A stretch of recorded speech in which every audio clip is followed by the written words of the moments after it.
السلام عليكم. دايما كلنا كمغتربين بنسمع كلمة ان احنا ما بنحبش بعضنا في الغربة او ما بنقفش جنب بعضنا في الغربة. وفي الحقيقة لو سألت اي حد هل انت ما بتحبش الخير لغيرك، هيقول لك لا طبعا بحب الخير لغيري. هل انت لو جات لك خدمة انك تخدم غيرك هتخدمه ولا لا؟ هيقول لك بالطبع اكيد هخدمه.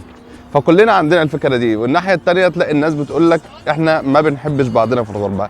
في الحقيقة مش المشكلة اللي احنا ما بنحبش بعضنا في الغربة قد اللي احنا ما بنقدرش بعضنا في الغربة.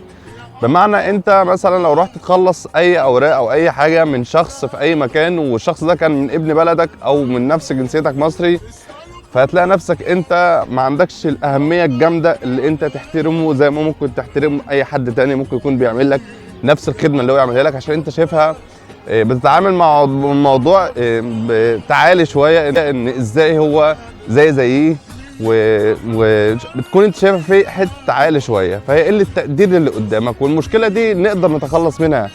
انما ان انت تقول او تتردد كتير، كلنا بنرددها بصراحه. طبيعي طبعا ان هيكون في ناس مش كويسه، ده وارد في اي مكان. احنا ما شاء الله ربنا يزيد ويبارك، احنا كتير جدا، احنا 100 مليون. طبيعي اللي لازما هتلاقي في ناس مش كويسه، يعني احنا 100 مليون ما شاء الله، فالطبيعي ان ممكن تلاقي مليون 2 3 مش حلوين، فده وارد عادي جدا في اي مكان بيحصل.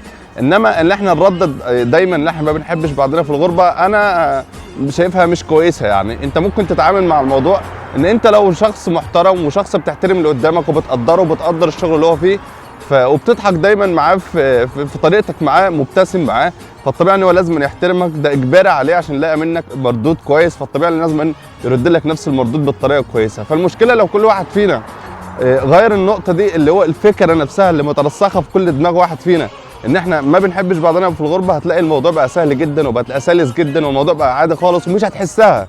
يعني انت مش هتحسها ان اللي احنا ما بنحبش بعضنا في الغربه لو انت اتعاملت مع الموضوع ببساطه وباحترام مع الشخص اللي قدامك، الطبيعي ان هتلاقي المردود كويس. انا دايما بكون سعيد جدا لما الاقي، والحاجه دي هيحسوها المغتربين، لما الاقي حد ماسك منصب كويس من مصري زيي، ماسك دكتور، ماسك مهندس، ماسك مدير مشروع، مدير حاجه كويسه، حاجه انا بكون سعيد بيها جدا ان في حد من بلدي ماسك ماسك حاجه كويسه. انا بكون سعيد بكده، بكون مبسوط جدا بكده، رغم ان هو بيكون طبعا في منافسه شرسه جدا ما بينه وما بين ناس تانية، وهو يبدا ينجح ويوصل للمرحله ان هو يكون ماسك مكانه كبيره. انا بكون حاسس باطمئنان وحاسس بسعاده جدا. وطول ما انت بتكون سعيد لغيرك، فالطبيعي حتى لو ما فيش اي ما بينه وما بينه تواصل او اي علاقه ما بينه وما بينه او اي مصلحه ما بينه وما بينه، فالطبيعي انا بكون سعيد من جوايا ان ده مصري وماسك حاجه كويسه. طبعا الناس هتحسها جدا، الناس اللي مسافره،